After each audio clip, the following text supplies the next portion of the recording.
For the last few years, I've been going through a separation, divorce, in life. And I was a pastor's wife, so our relationship was very public, and so was our breakup. A lot of my family, or some of my family, should I say, remained in close communication with him.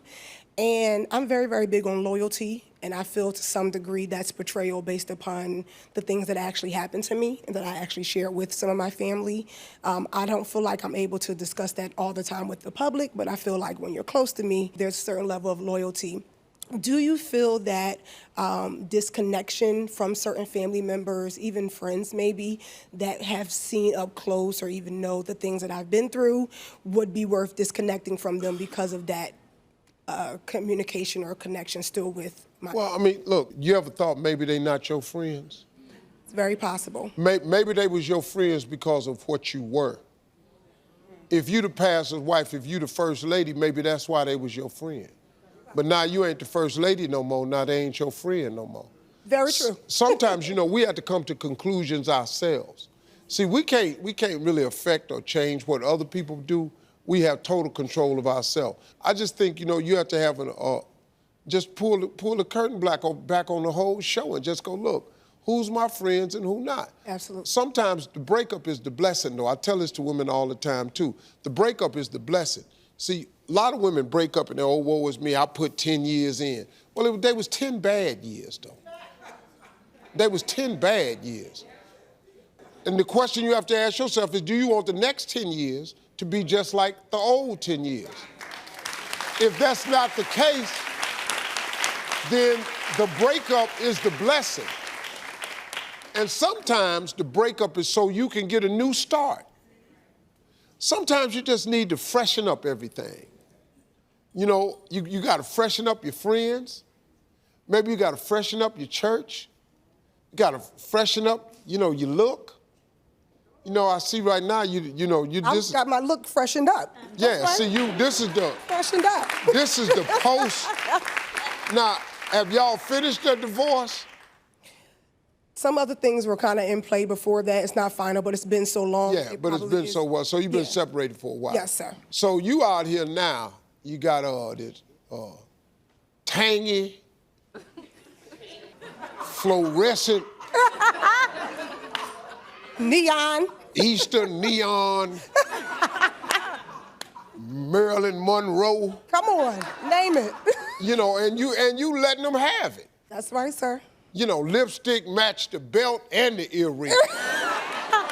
This somebody to put some thought. If you're gonna do it, you gotta do it all the way. I mean, I learned it from the best, Steve. See, you done put some thought into this. Why don't you just reset? Yes, sir.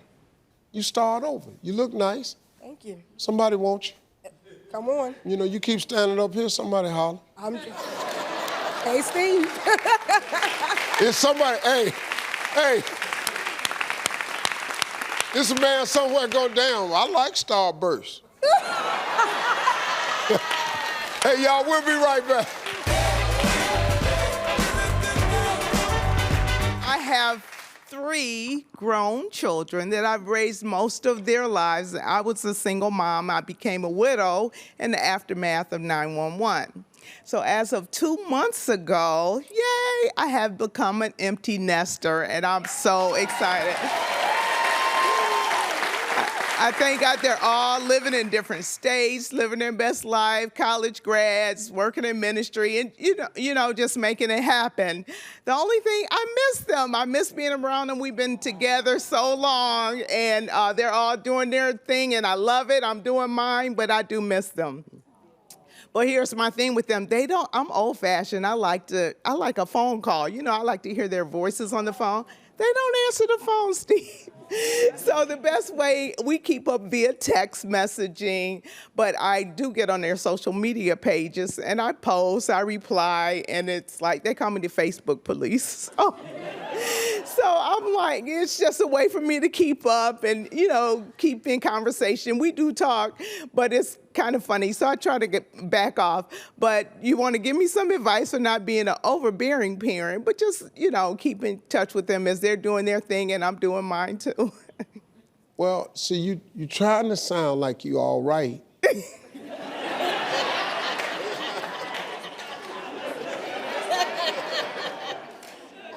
But it sounds like your ass is coming apart.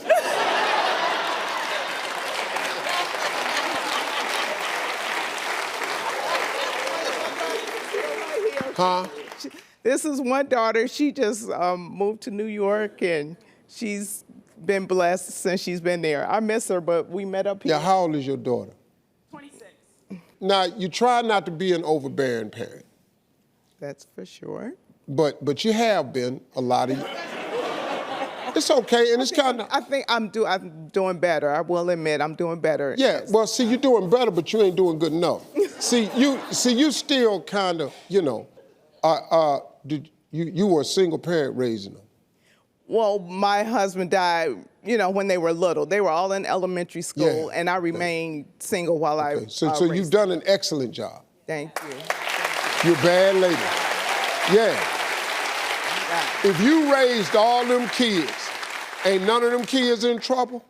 No. All them kids is doing something good? All college graduates. Right, Working you- in ministry. jobs.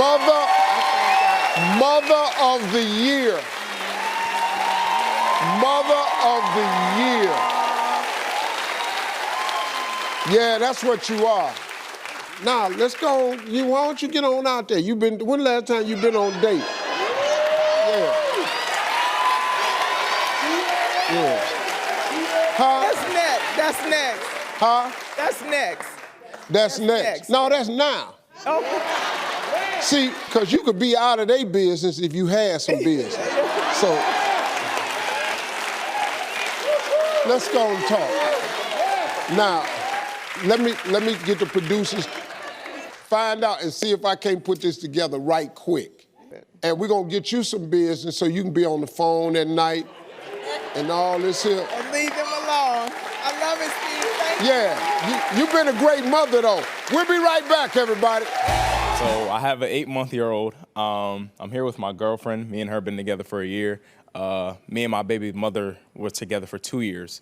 And she feels as though I give my baby's mother too much attention when it doesn't pertain to my son. So as far as me talking on the phone with her, she feels as though I entertain it because my baby mother, she says, oh, who are you with? Like slick stuff like, you're with your girlfriend, you know, oh, you know, you're doing this with your girlfriend. And she feels as though I entertain it. What's the best? Whoa. You've entered into a world and you have no idea what this is. And I appreciate you coming to Uncle Steve for this. I'm gonna try to help you. But I want you to understand before I tell you anything, you in a no-win. Bro, you can't win. Son, you can't win this. There is nothing you can say to neither one of them that's gonna aid or assist. You know why? Because there's not enough life experience on either three of y'all. This is a triangle y'all in. You in a situation that a 40-year-old man would have a tough time with. You, on the other hand, have one obligation that has to remain true. You have to be a great father. That's your job. So now, already, young man, you're a fine young man because you're here to ask a question about manhood. Already, man. All right, here's the best advice to you. You have to make it crystal clear to your ex that you've moved on with your life. The beauty of it is you're not married. So you ain't got to sign no papers. Now you're gonna pay child support. That come with it. That's the gig. This a hurricane you in.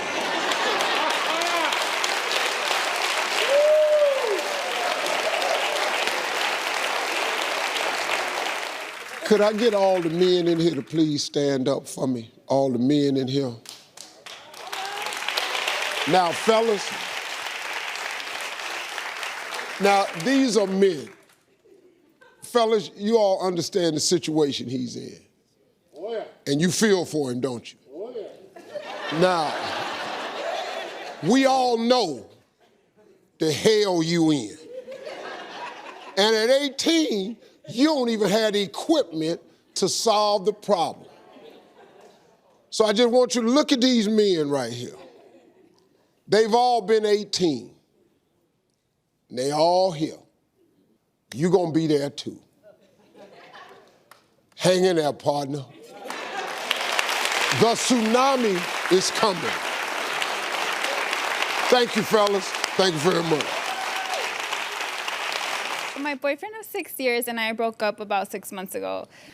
We broke up due to his cheating. I couldn't get over it, so I told him. You broke up because of what? He was cheating. Oh, okay. He was cheating, so I couldn't get over it. And I told him that was it.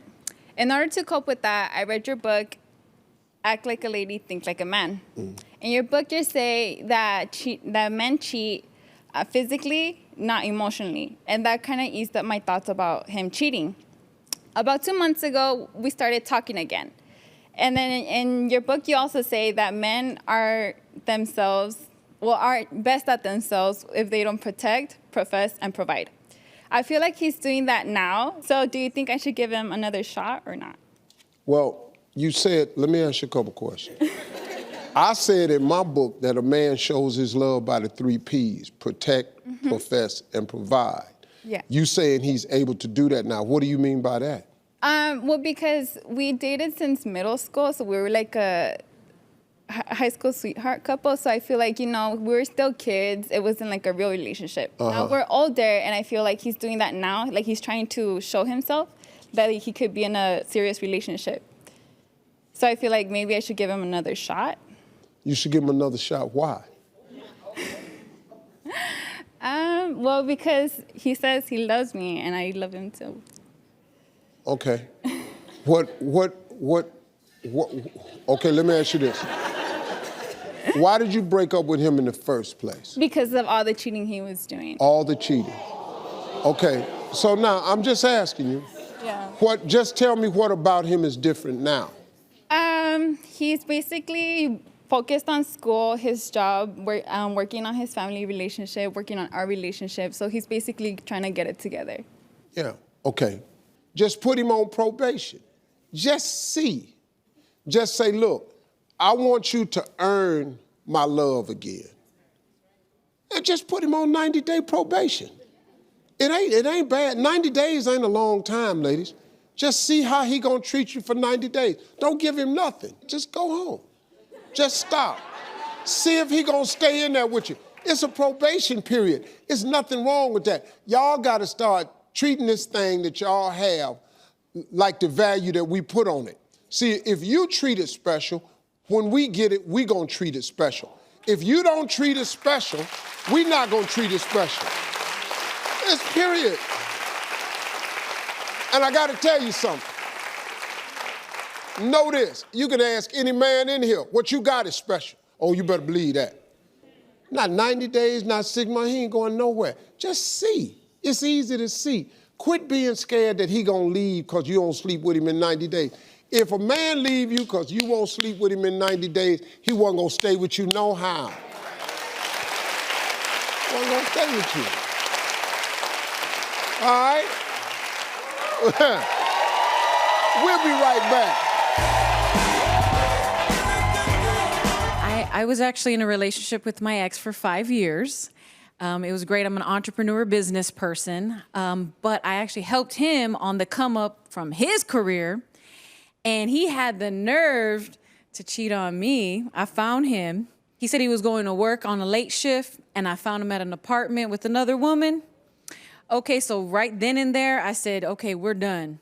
So I broke up with him. It was over. 6 months later, I ended up running into him at the grocery store.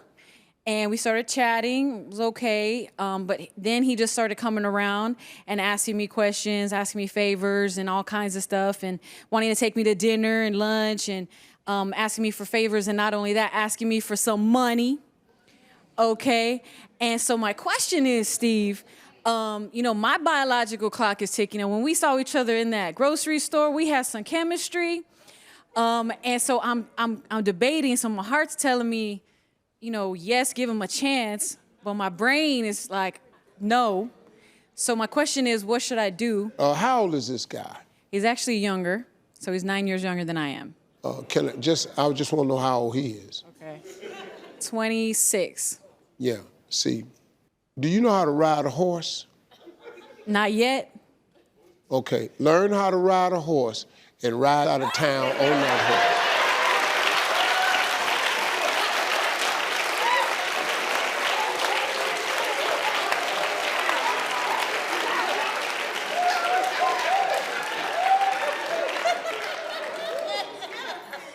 See, y'all keep thinking when you run up into somebody, it's a sign y'all supposed to be back together. No, the sign reminds you of why you broke up in the first place. That's what the sign is. Wait a minute. First of all, the 9-year difference don't mean nothing, but I gotta tell you something though. You can't hook up with a man that ain't even where you at mentally, spiritually, financially. He ain't even on your level. He 26. You caught him cheating one time. Right. You don't even know if that part of him is gone. Okay, so how much money he asked you for? Okay, so he was like, I need some help with groceries. I got my car towed. I this and that. Because he moved into a new apartment. Okay, hold up. Okay. Am I giving out too much? Listen to me. You're dating a 26-year-old guy. Yeah, well not. Who needs money for groceries. Groceries. Groceries. And he got his car towed. Yes. Which means he can't read that good either.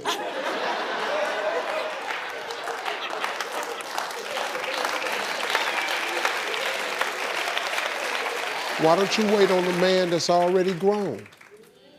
Why don't you wait on a man that can buy you some groceries instead of needing you to buy some groceries? Why don't you buy... We'll be right back, everybody. Hey, Steve.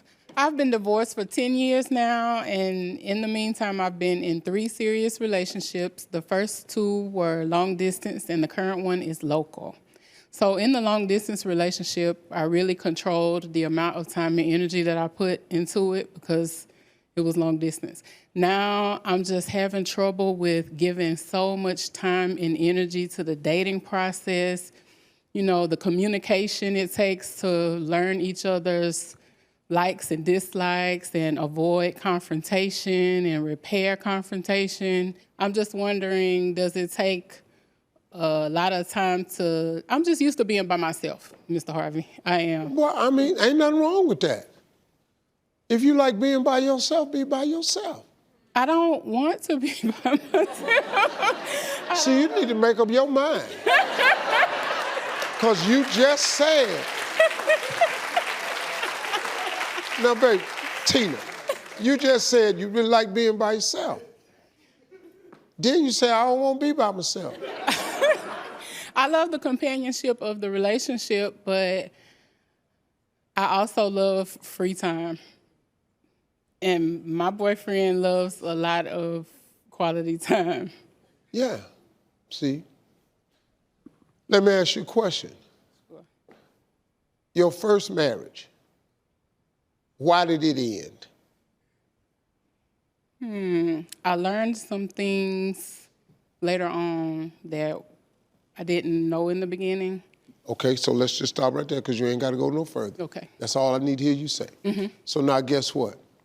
Now you're learning some stuff before you get married, in the beginning, before you get to another ending. You see what I'm saying? I do. So now, give yourself some more time because you like time to yourself. So why don't you just enjoy that? You can't be afraid of losing something. I'm gonna tell you something about men. Can I tell you this about us? If we want you, you can't run us off. You can't get rid of us.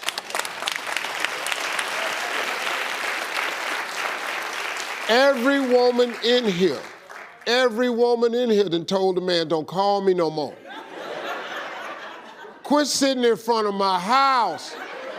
You can't come down to my job no more. Quit telling people at church we dating. It ain't a woman in here ain't had that. Because when there's a man that wants you, you can't run us off. Go do you. You like watching TV? Watch TV. You like waking up in the morning, you don't like talking? Wake up in the morning where you ain't got to talk. Just need some time to yourself. Hey, you made it to the end of this video. I got a lot more that you're gonna enjoy, so just click to watch the next one. And make sure you subscribe to always know what's happening.